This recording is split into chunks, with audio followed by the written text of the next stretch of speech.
Lola's phone rang, causing her hand to tremble as it fell to the floor. Oh God, why is he calling me? It's been 4 years since we spoke, and out of nowhere he's calling? Did he dream about me or something else?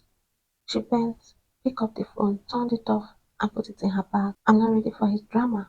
I don't need this now. Not today. Not ever. She looked at her reflection in the mirror, happy with how she stands with confidence, not hunched over, as her childhood friend Mike has pointed out after they reconnected 2 years ago. He met her again in her darkest moments, when she was shamed, cursed, and shattered. Not only did she lose her pregnancy, but her husband was cheating on her with no other but her best friend's kids. Her hands went to her stomach on their own accord as she quickly removed it. No need to cry over spilled milk on a day such as this. Today I'm opening another branch in Lekki Egbe Express. Another testament that I'm not bad luck. Her mind went back to Tony's last words to her. Since I married you, things has become tough and get worse every day. Before you came into my life, I was flourishing. Today I'm ending this thing called marriage. Thank God we don't have a child to bind us. We will sever these ties with no one looking back. He dropped the divorce papers on the table, ordering her, sign this before the end of today, and I will pay you compensation. Refuse and we will drag this to court. You will get no penny from me. So why are you looking back now? Oof, why am I like this, Tony? You will not ruin my day.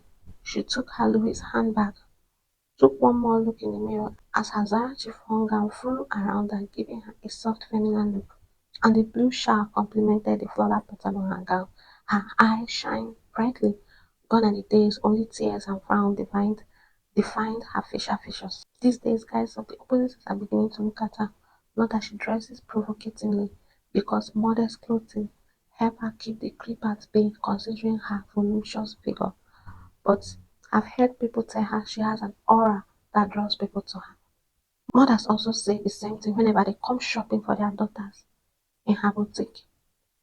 It is true she couldn't have a child of her own after being married to Tony for 5 years, but she loves kids, and since she couldn't have her own, she decided to put her creativity at work surrounding herself with children, making female outfits for various occasions from party to birthdays to career day. She loves styling them, fulfilling her dream in an indirect manner, as she has always dreamt of styling up her own daughter. Stepping into her BMW, Lola drove to the opening ceremony. Her guests, friends, and family were already there, and Auntie Chichi kitchen didn't disappoint because her guests were having a feel of the real buffet services.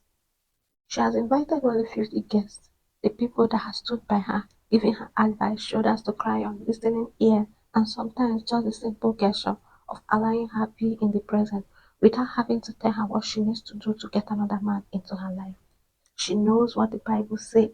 She can't remarry, even if her husband was the one that cheated and divorced her.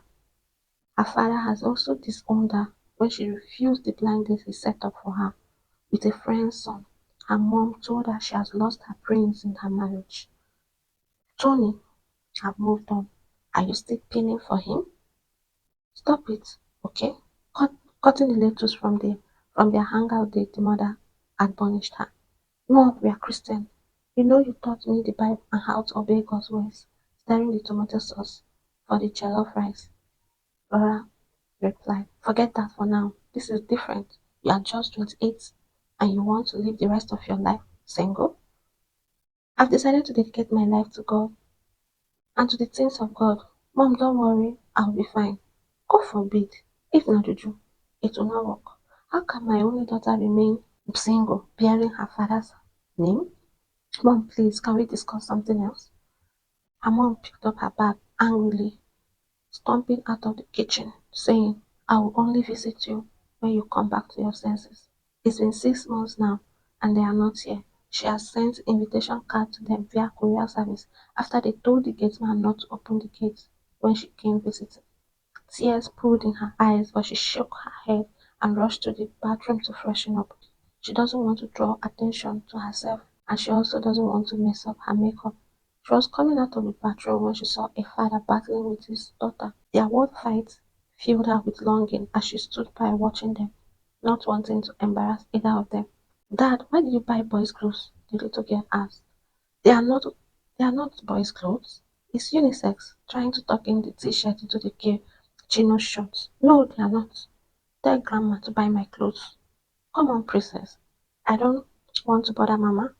So you want me to send money to her in Aba? Yes. And how are we going to get that from her? He asked. She will come visiting and then she will spend some days so that I can eat good food. What? My food is bad? No, but grandma's is great. Okay, madam, but we are here to get your wardrobe problem sorted. I don't have any problem, the girl complained. But you just said I bought boys' clothes for you, Dad. Yes, princess. Can I go to heaven to see mommy? Lola could not help but gasp, causing the other occupants of the resting room to turn and look in her direction. Sorry, I wasn't intruding, but I'm the host and I couldn't help but overhear your conversation. She walked up to them. Great, you are all alright? The father asked. Yes, I am. She bent to the little girl. And where is this lovely lady? She asked. I'm not a lady. Silly, I'm Esther. Hello, Esther. You look amazing. She giggles. Thank you. Looking shyly at her father. Can drop by tomorrow afternoon if it's okay by you so I can get her measurement and have a little chat with her to know her taste and the outfit that will fulfill all her childhood fantasies. Lola pulled out a complimentary card from her purse and handed it to the father. Call us in case you want to reschedule the meeting. Then she waved at them, walking as fast as her leg could carry her. She did this because when she brushed her hands by mistake on the man, giving him the card, she felt sensation she had stopped feeling when Tony touched her 3 years into their marriage. Temptations, I'm freeing from you, she muttered as she left. When she turned around the corner to get into the reception area of her boutique, where all the guests were dancing to Mercy Chinwo's song, Jesus, you love me too much, oh. She noticed the man's intense stare. Did you feel that she had shaking her head? No, it can't be. This can't be happening. To keep her mind busy, she decided to meet and greet all those that have honored her invitation one after another. She noticed they even brought new clients for her. She was talking to Mrs. Iguana when a hand tapped her shoulders and a shiver ran down her spine from the back of her neck. She turned and saw the familiar face smiling at her. What are you doing here? She whispered, not wanting any form of scandal. What do you mean? I came to congratulate you. What do you mean? I came to congratulate you. Well done, dear. You've done great. Looking around the pristine decorated space.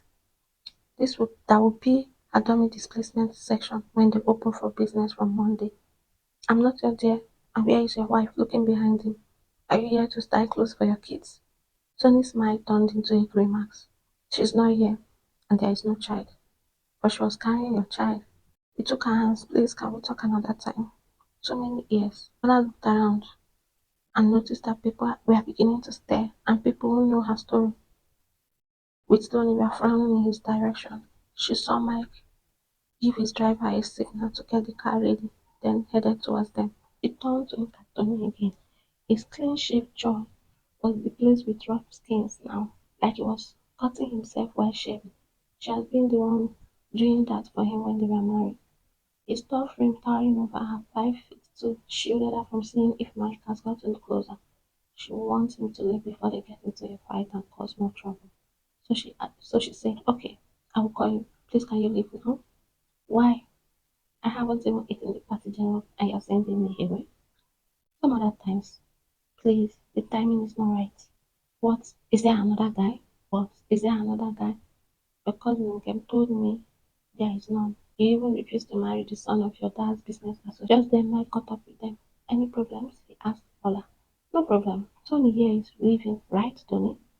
You know what? Tony said. I want to enjoy the hospitality of the occasion. Then I'll take my leave on my own terms and time, staring down Mike. Mike losing his ties. Okay, if that's what you want, fine. But I don't want you anywhere 2 meters around Lola. Look, man, what's the problem? Tell me you're married, you have your own kids, so what's the problem? You hurt her again, and I will hurt you. Mike took out his phone and started making calls to the Inspector General of Police. Is everything alright? The girl's father she met earlier asked. Everything will be if some element knows when they are not needed.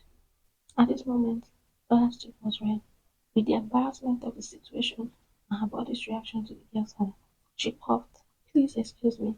She left the three men and walked into her office. thinking, if I'm not there, maybe they will calm down. She had spent 20 minutes worrying if all coast is cleared. When she heard a knock on the door, she debated if she should pretend she wasn't there. I mean, who leaves her guest in the middle of a party? It's me, Gabriel. A voice sounded from the other end of the door. I'm Tony's friend. The, the man you met earlier. He told me where to find you.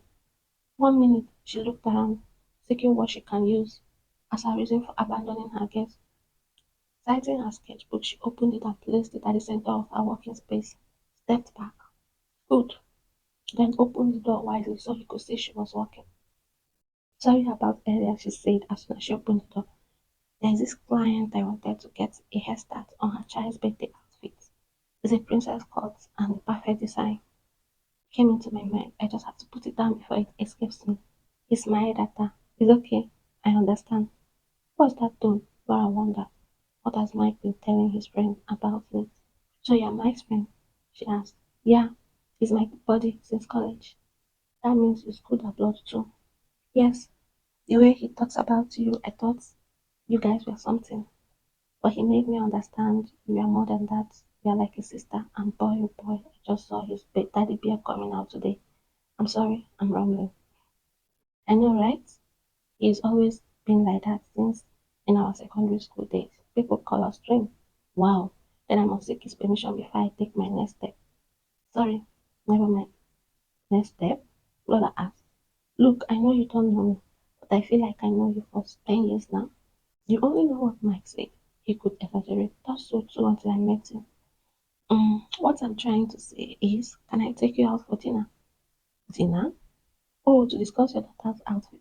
Yes, of course, although we could do that here. No, I mean dinner as in an outing like first date. Date? Yes, please. Okay, let me think about it. When will I hear from you? Tomorrow? Maybe, Laura responded.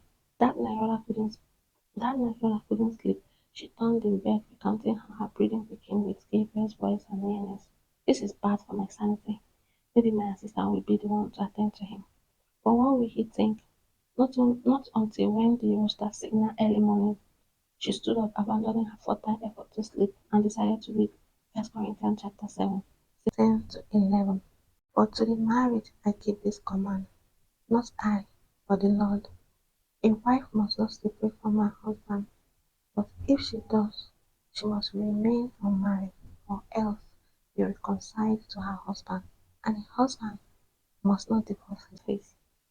She then picked up her phone and sent a message to Gabriel. I'm sorry I can't go further than to be your child stylist. Reason? I am a Christian and I can only return to my husband, not another man. I pray you find a good mother for Esther. Best regards, Lola. After she fell into a deep sleep and almost went to church late, the Sunday sermon was on forgiveness, and she knew that she needed to forgive Tony. Yes, they have been divorced for 2 years now, but she had caused him to have no peace when he betrayed her. She needed to release him and herself. They both need to heal. When she got home, she dialed his number. Hello, Lola? Tony asked. I forgive you, Tony. We are blessed today, tomorrow, and forever. Her voice cracked. I also forgive Kate. Our chapter has ended. A glorious and new chapter awaits you. Lola, wait, please. She stopped. I'm sorry for everything. You are the best thing that happened, and I have to lose you to realize that. Thank you for forgiving me, and I will wait for you as long as it takes to have you back by my side, where we both belong. I gave my life to Christ and I saw all my errors. I was a Christian, but now I'm a believer. Sorry for all that I have done, and thank you for forgiving me. They both kept quiet, listening to each other's cries for a long time. Lola, are you still there? Yes. Can I? Can I call you often? Will you pick up? Okay, but nothing will happen. Lola said, I understand. Let's leave that